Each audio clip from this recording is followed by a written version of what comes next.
for broke. Fight!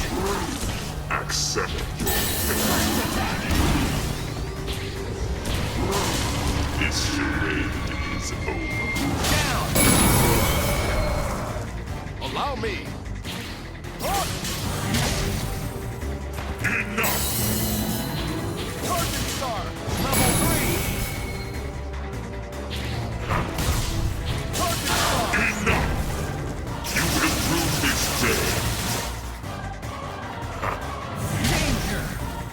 Insect. Enough! Star.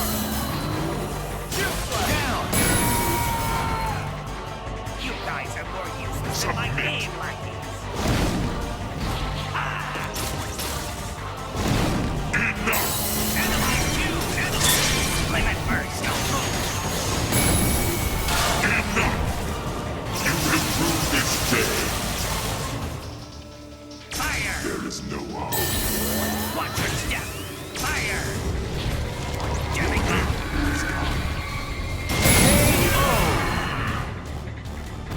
You win.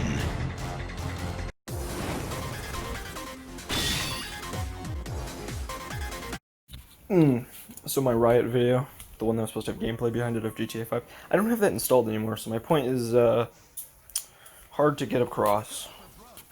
I mean, Word should do it, but apparently there's some stupid people in the world, so, you know, if I don't have anything to keep them interested, they're gonna be fucking retarded and not understand a word that I'm saying. Sorry about that, I got really pissed off, because, like, oh no, now that I don't have the video, now that I don't have the gameplay that I said I would have, someone's gonna be like, well, if you don't even have that, how are we supposed to trust you on your word? You promised GTA footage, but you can't even actually deliver on that. You know, so shut the fuck up, whatever. So anyways, with that note out of the way, I wanted to do my review of the MCU's Phase 1, minus Hulk, and plus Captain Marvel. I don't have Hulk. And it's not on Disney Plus because that's a Universal movie. So I'm watching the MCU in chronological order, but I needed a way to sort out these movies, and I guess I could have called it Avengers Beginnings, but Captain Marvel is there, so it's just Phase 1 minus Hulk plus Captain Marvel, you know? I would have watched Hulk and would have reviewed Hulk, but I don't have Hulk. So Captain Marvel was going to be here either way. Anyways, starting with Captain America, I guess. I thought the World War II setting was pretty interesting. And I thought the character development was pretty cool, and we see, like, one thing I like about Iron Man 1, and I guess I'm going to kind of spoil my review of that real quick. Captain America, does not have, so Iron Man 1 has this part where, you know, you see Tony is a pretty shit guy. He's in a really shitty mood at the beginning of the movie. But you see that that's like how he always is.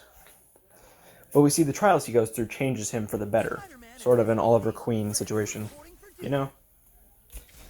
Bruce Wayne was never like that, but I'm sure the tragedy he witnessed as a child changed him like that too.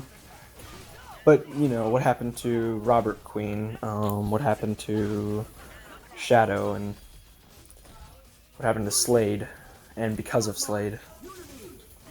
So, Tony, he goes through a pretty harrowing ordeal. You know, he's like, you know what? Profiting off of war, that's fine, I guess. And then, as the Warp Zone put it, an irony bomb. And then Tony's like, whoa, this is what I've been doing to people? So, you know, then he builds Mark 1 and kills all the terrorists and stuff, who actually aren't terrorists, they're actually mercenaries for hire. And they were hired by Obadiah Stane. Anyways, I'm getting too much into detail for that since this is not the Captain America, or this is the Captain America part. Basically, Captain America, the First Avenger. Nothing too interesting to report on. The Winter Soldier is killed, and quote-unquote killed. And, the trials that Captain America goes through in the movie are few and far between. But his trials just strengthen his beliefs. His trials don't actually change him as a character, which is, I guess it's fine for this kind of story, but really this story is a mix of character development and Transformers. It's not entirely there. But what we do see is pretty cool. I'm not selling this movie very well, but I give it a 7 out of 10. It's pretty good. Now what's next? Captain Marvel.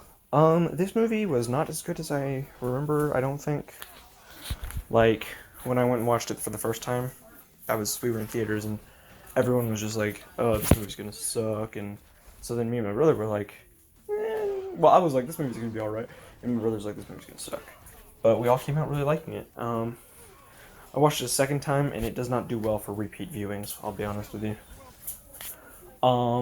Though I did notice that there were a lot of, like, right at the beginning, there were a few scenes where you could see a Street Fighter arcade cabinet. I was like, ooh, Marvel vs. Capcom confirmed. In a joking manner, obviously. However, I do think this movie came out right before Marvel Infinite. This movie was in development right before Marvel Infinite, and then Marvel Infinite came out, and then they were finishing up on the movie, so some of that, you know. Pretty sure that's the reason Captain Marvel was in Marvel Infinite. But, yeah. I have something in my toes. Okay. But yeah, ultimately, Captain Marvel, she's working for the Kree. We're led to believe that the Kree are the good guys, and that the Skrulls are the bad guys, but, we see the guy from the beginning of Guardians of the Galaxy. And so you're like, you know, the Kree, they're not that good.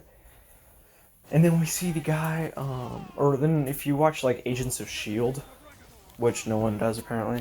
That show's really fucking good, though. There's not a single good Kree that I've ever seen, except for Yondu. So, like, I'm sure there are good Kree, just as I'm sure there are bad Skrulls. But the way the movies have painted the situation so far is Skrulls good, Kree bad. Yet, in the comics, Kree good, Skrulls bad. However, there are friendly Skrulls, I think. There's a Skrull that was a part of the X-Men for a while. I don't know why. What the fuck was he, a mutant? Perhaps it was part of a deception and I missed that part or something, but he was in the comics, and I remember he was a good guy, I think. I'm not well versed in Marvel comics. Like I said, I kind of threw those away a while ago. Or rather, all of the Marvel comics I've ever owned, I still have, but I you know, I stopped reading them. Watch my Avengers discussion video. Or is that called that? It's called the Highlights of Avengers with Commentary. There we go. But yeah, so far the Skrulls seem to be the bad guys, and you can tell that the Kree are the bad guys. So then you're like, okay, so the movie, as I'm watching it, I'm thinking like, okay, so Captain Marvel's going to defect from the Kree, and then she's going to have to fight the Skrulls and the Kree at once. But, no.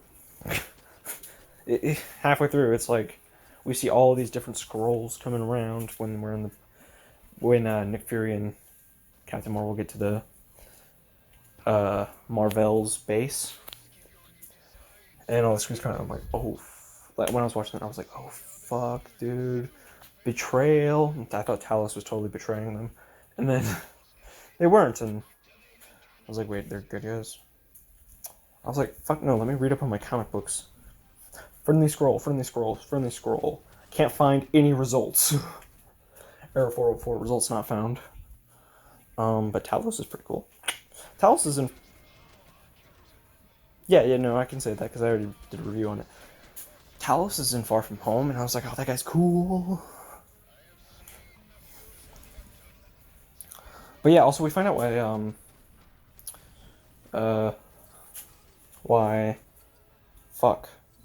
why Fury is missing an eye. And there are so many different stories we hear through the MCU. And this one adds a new story. Coulson says, oh yeah, Coulson's in this movie, that's a big thing. But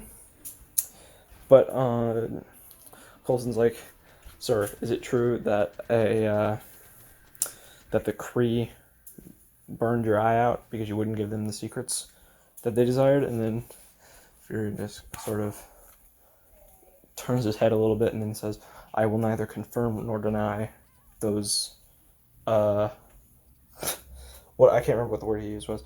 And then Coulson's like, cool, badass. And I was like, ooh. And then, how did I fucking miss the Flurkin? The Flurkin is the highlight of the movie. If you don't like Captain Marvel, go watch it for the fucking cat. The cat is easily in enough of it to justify watching it for that. The cat's fucking funny. What were they calling it? Goose? Yeah, that one. It's Marvel's cat, and it's a Flurkin, and it's not a cat.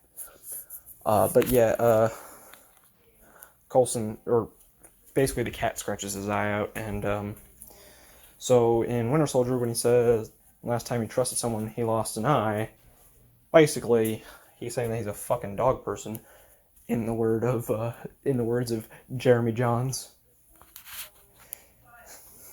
I think he put that in his Captain Marvel spoiler talk video, if he did one on that. If not, it's in the review.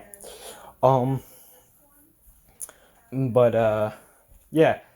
And then next up on the list is, oh, I didn't even give this one a number though. It's not as good as it was the first time around, I don't think. Then again, though, I was in a pretty shitty mood when I rewatched it, so I don't know. I feel like giving it a 7. But I'll give it a 9. And not a 9, an 8. 8.9. Fine, fuck. But, next on the list is Iron Man. So, like I was saying, Iron Man's trials changed who he was as a character for the better. It took away all of the Playboy, well, it wiped away a lot of the Playboy sides of him and made him whole. Taking out what he truly is rather than what he thinks he is. Again, watch Arrow. They do a way better explanation of that arc in Arrow season 1 than I'm gonna do here. So, like, they explain the arc and themselves. So, anyways, the birth of Iron Man. It was pretty fucking badass. So he built all that shit in a cave and whatnot. And then he kicked the asses of the people who put him in that situation. Like, the Mercs get murked. He comes out in the Mark 1 and the Mark 1 deals a lot of damage to these guys, but it's mostly just a means to get away. Later, he comes back in, like, the Mark 4, I think? I have a hard time keeping track of which is which, but he comes back in the Mark 4. And he's kicking some ass. Like, I know it's not the Mark II, because the Mark II is in Iron Man 2 as well, so it's not that one. Also, Rhodey gets a new actor. Don Cheadle is certainly better in the role, but what happened to the other guy is kind of unfortunate. Back then, Marvel was run by a bunch of asshats, so, In fact, I think the asshats are still working on the TV side of things, so. Apparently, accusations from Avi Arad and, or accusations towards Avi Arad and whoever's currently, Jeff Loeb have, is Avi Arad the guy? Or is he with Sony? Jeff Loeb and another guy, are getting these accusations. I'm not gonna go into them, but I can't remember if it's Jeff Loeb or another guy who are just blatantly racist. Whoever was, like, basically, literally stepping on the toes of Kevin Feige, he is so racist. He has made official statements, not even just alleged ones, actual statements of him saying some pretty fucked up shit.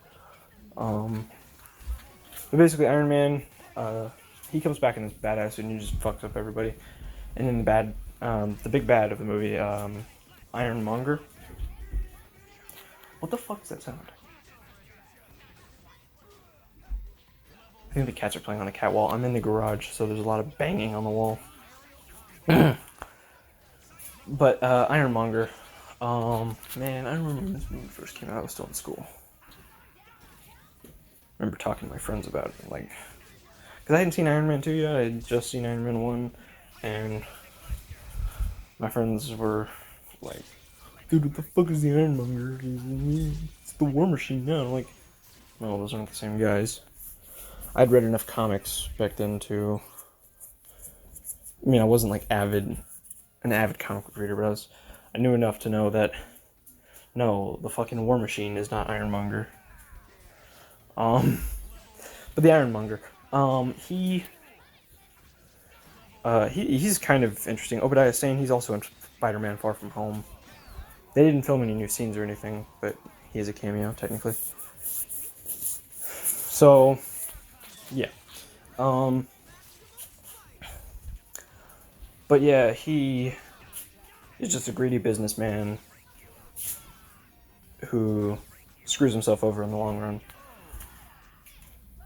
Like, also, his plan doesn't make any sense, by the way. Like, yeah, it kind of worked out for him, but if you were a betting man and he was telling you your plan, you would probably bet against it, right? Watch that movie, tell me. Because I don't really remember his plan fully, but it had a lot of holes in it.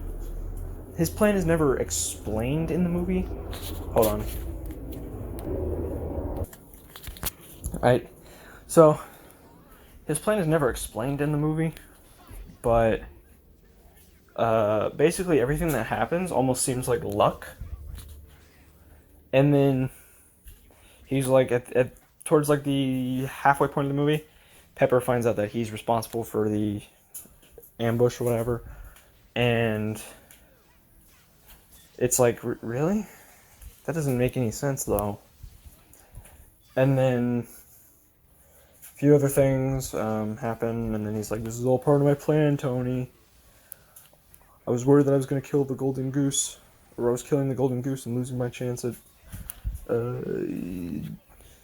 what was it? World domination, some shit. And then he's like, but you had one more golden egg to give before you croaked. And, you know, it's like, that doesn't make sense as your plan. That's just a bunch of random events that happen to work out in your favor. I mean, it's almost like if he had predicted that there was going to be a tornado, and then the tornado happened, and his plan was achieved. And it's like, how did you fucking know about the tornado? That doesn't make any sense. But then, you know, so Obadiah Stane's defeated in what's ultimately a good start for this movie, or for this universe, but ultimately not really anything spectacular. So 6 or 7 out of 10, you guys decide. And then Iron Man 2. This movie is more or less the same. What I don't like, though, is Iron Man's character arc. Kind of goes backwards in this movie. He's back to being that playboy guy.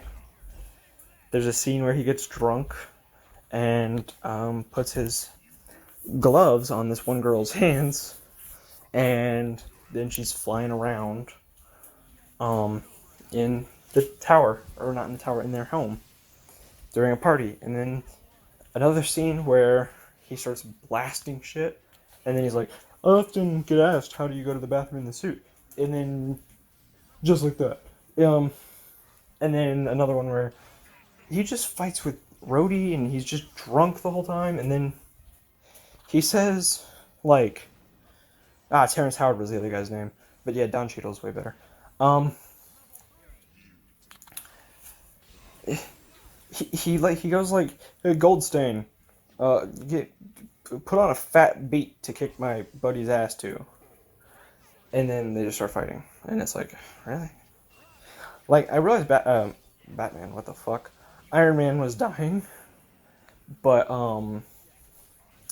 still, he just because he's dying, his personality reverts back to, like, I don't know, 3 years ago? That's kind of weird. we all do weird things when we're scared, and probably weirder things when we know we're about to die, but... Really? So, but then Whiplash comes around, and he's ultimately defeated pretty easily. He gets a few good scenes, but the final fight scene with Whiplash is kind of lame. They just do a sort of beam struggle, and then everything explodes, and then he's dead. I think he died. He might not be dead. Pretty sure he died, though. So, yeah. Nothing really interesting happens here, character development-wise. Oh! But we do see a scene with Captain America's shield, a prototype for it, and then Tony uses it as a paperweight, and Coulson looks visibly upset. And then, that lets you know, that and the Howard Stark thing lets you know that this is like a connected universe now. And then the post-credit scene for that movie was a scene used in Thor, and Coulson found Thor's hammer. Then there's the fuck, I completely forgot Thor was in this phase. I don't know how that happened. I just finished watching Thor last night and then Avengers this morning. So I don't really know how that happened, but whatever.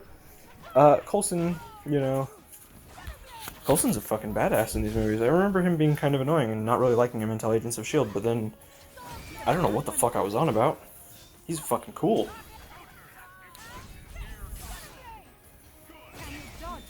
These cats. But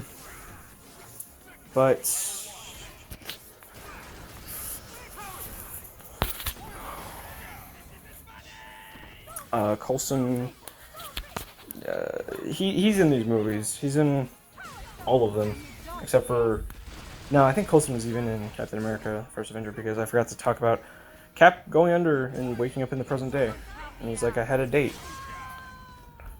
So yeah, Coulson, I'm pretty sure he was there when Cap woke up. But then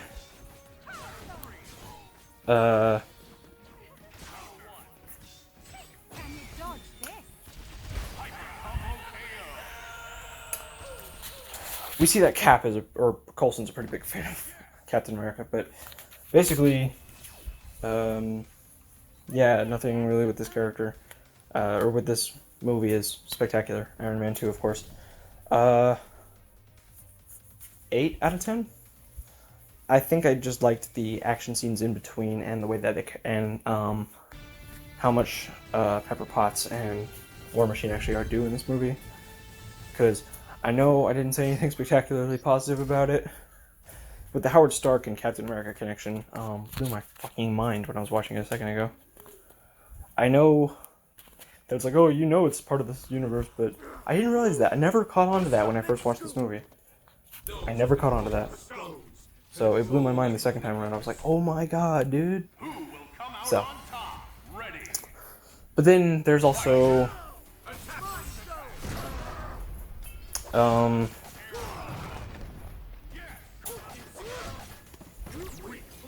what's the next movie? Thor. So, yeah. You see that Thor really fucking hates the Frost Giants. He's kind of racist. But, he sees them as a threat, and he wants to start war with them almost immediately. Odin constantly tells him no, but he keeps going.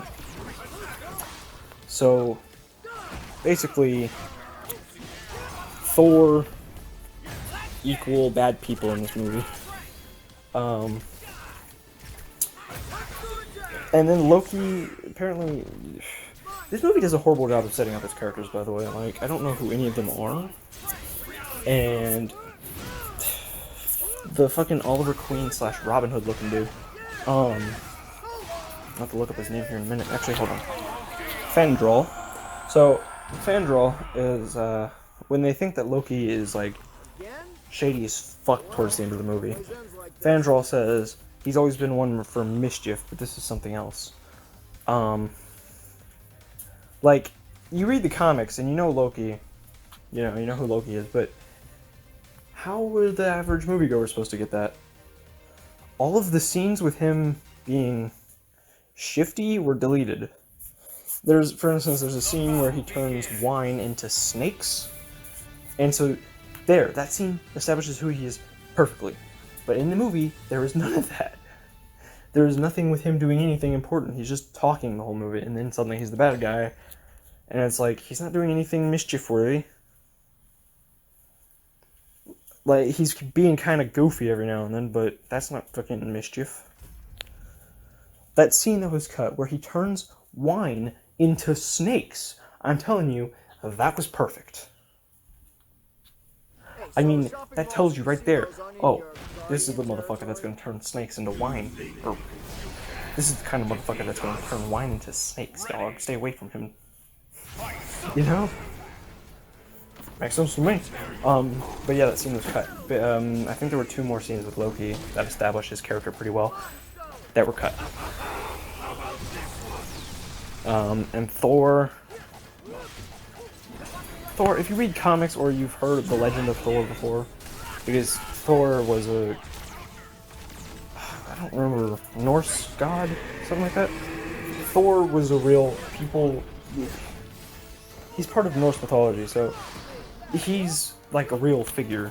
He was never a real person as far as I'm aware, but he was a real figure in mythology, in real world mythology, so if you've heard the legend or you've read the comics, you know who Thor is, so I guess fine.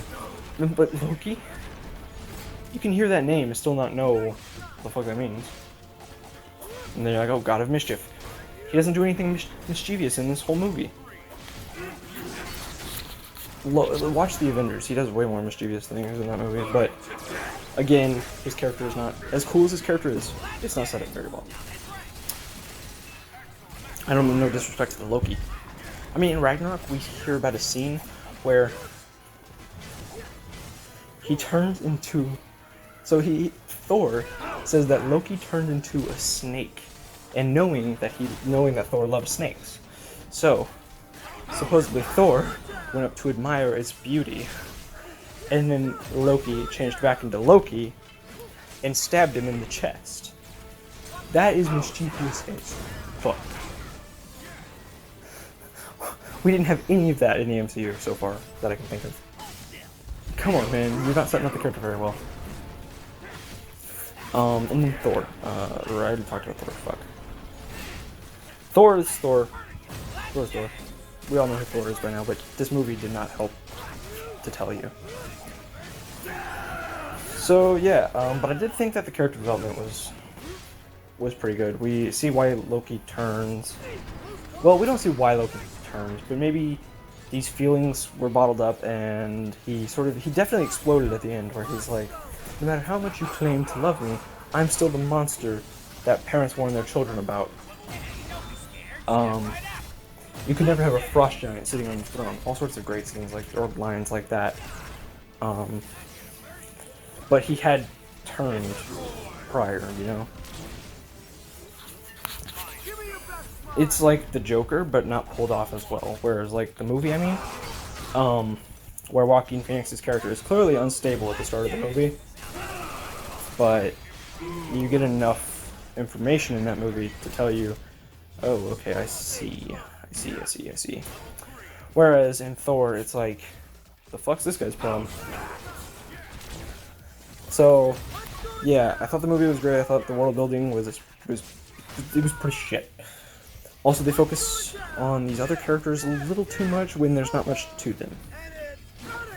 Jane Foster and I don't even think they ever said Darcy's last name. Not too much to him. There was a charming moment with Darcy, which was also cut. The deleted scene is called Darcy's Dog or something like that. She just gives her dog off to a random person because she doesn't want to get destroyed by the Destroyer. So, there's that. I gotta wrap this up soon. I'm getting dehydrated as fuck. So, yeah, not even gonna talk about the Destroyer because I don't feel like it right now. Okay, Destroyer is a giant robot controlled by Loki that doesn't die when it should be dead. But Thor's personal character development quest, like, the whole movie is character development for Thor, basically, even though they do a shit job of setting up this character. So I'm not really sure. But yeah, he's arrogant and kind of stupid and definitely a lot really brash. But I don't really know what his character was changed from. I know what it was changed to. And so it was nice to see that little journey. But in a Disney Plus show, could we get more backstory on Thor, please? Thank you. So, on kind of the character development and the fact that the movie was just generally slower. There wasn't a whole lot of action. Well, there was a lot of action, but it was paced a lot better. It wasn't just some Michael Bay movie. I give it like a 9, I think. Maybe that's too high. Maybe an 8. Maybe an 8. I just know I like this one more than the first Iron Man and Captain America. So, yeah. So, last but certainly not least, I think I said that right. Fuck, dude. I've been saying certain phrases so many times that they don't even sound real to me anymore. Has that ever happened to you? Like, you say a word so many times it doesn't even sound like a word anymore. Dude, I'm dehydrated as fuck. So, The Avengers. This movie was fucking good, man. This one is kind of more of a Michael Bay movie. Oh, I forgot to mention though, in Thor, Coulson's kind of a dick. But we also see Hawkeye in that movie, but he doesn't do anything. And you don't even really know it's Hawkeye. Like, they say Agent Barton.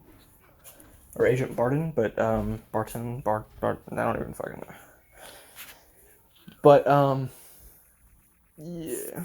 It's like, I didn't know who that was the first time I watched the movie. And I didn't even recognize him in the Avengers because the movie was so dark in most of its scenes. Thor. I needed to turn my phone's brightness up quite a bit, honestly. But, yeah, Avengers. So, well, Coulson is really cool in this movie. Basically, the team is put together. Iron Man's like, nah, I'm good, and then tries to do everything he can to get put on the team. Like, fuck you. That's why. He's playing hard to get, and then when that wasn't working, he was just like, please put me on the team, man. There's this funny scene where Iron Man's juggling like 3 different conversations. He's working on all these computers, and then he says, that man is playing Galaga. Thought we wouldn't notice, but we did. And then, I believe they reshot that scene, or part of that scene, because I remember hearing about this story. That was improvised, I believe, by RDJ, and, then they reshot it to actually add a scene of that guy playing Galaga, where he, when all the Avengers leave the room and stuff, he just puts Galaga back on. They're fucking legendary. But, then there's the matter of, like, the team can't seem to work together for the life of them at first. And then, the Hulk goes crazy and whatever, causing problems. But then, once the team finally, so Loki has tricked Thor. Thor is in the little cage that was made for the Hulk that they were using on Loki. And now Thor's in there. And so Coulson comes up with a destroyer gun based on the destroyer, or based from the destroyer's parts. And then he's like, this is a real heavy-duty piece of machinery. I don't even know what it does. And then he tells Loki, so Loki kills him. And so then Loki, as Coulson is dying, he tells Loki, you're not going to win. You have one fatal shortcoming. And then Loki's like, oh yeah, what's that? And he's like, you don't have any conviction. And then Loki is about to say something along the lines of, I'm not the one who lacks conviction. But Coulson interrupts that thought with, he pulls the trigger and says, So that's what it does. And I was like, oh, that's the most badass last words ever. Most badass and clueless, actually. That's fucking funny to me. And then later, like earlier in the movie, so I told you Coulson is a like super fan of Captain America. So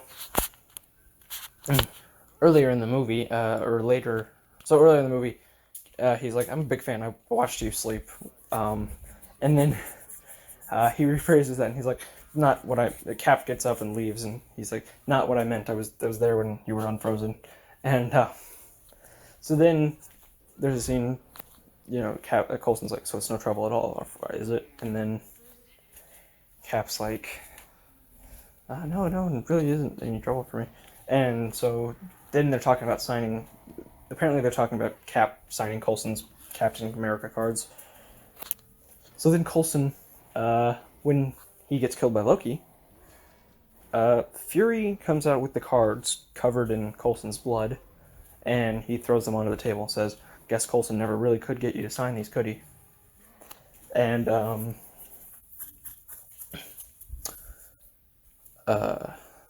Coulson, as he's dying, says, this was never going to work unless they had English, please. We both know this wasn't going to work unless they had someone to avenge. And so, the rest of the movie, they're protecting the Earth and avenging Coulson. It's kind of a poetic thing.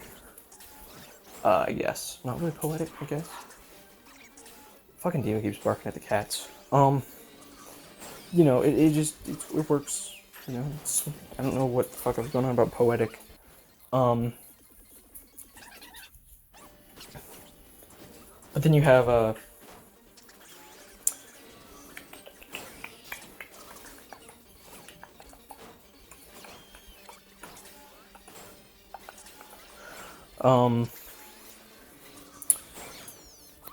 like later on during the final fight, it's interrupted by Fury and Maria Hill's conversation. And I guess Maria Hill finds the blood-stained cards, and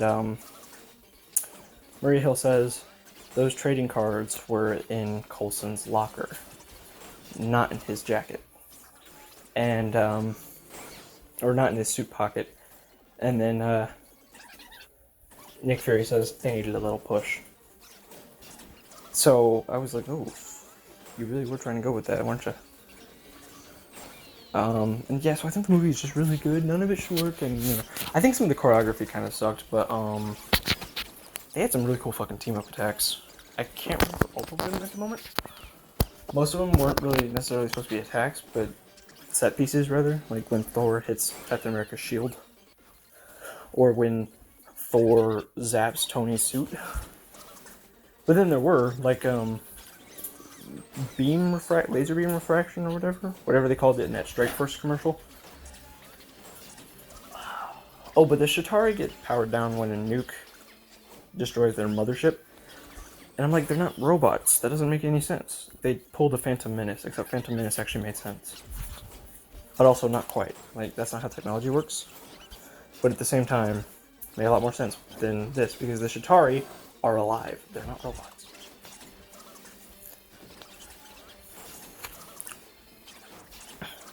So, yeah, give this movie a 9 out of 10.